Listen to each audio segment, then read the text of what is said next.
This is going to be a stretch for your hip flexor as well as for your hamstring. This is a good warm-up activity prior to running, squatting, exercising in general.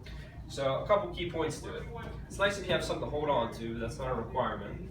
I want to start off by trying to get as much space between my front heel and my back knee as comfortable. And I want to have an amount of space to where when I'm here, I don't feel much of anything. As I bend this front knee and I squeeze my butt, I should start to feel this pull in my hip flexor. Now, if you feel something else, whether it's pressure in your back or pain in your knee, there's a couple adjustments we're going to make. One is going to be as I go forward, I don't want my back to arch.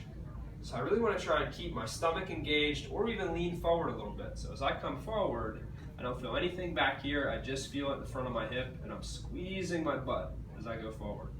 And then as I rock back out of this position, I'll let my legs start to straighten and then I also get a pull in my hamstring.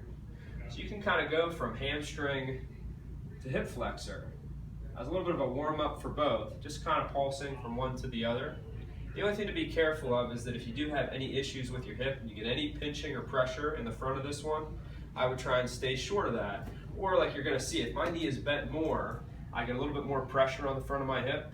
As I take that foot out a little further, now as I go forward, I get more distension in my hamstring and I can isolate this hip flexor stretch with less pressure in the front of my groin of that bent knee. So just so you see the other side as well. I don't want to be this close, right? I want to try and get a fair amount of distance, really as much as comfortable, so my knee's just slightly bent.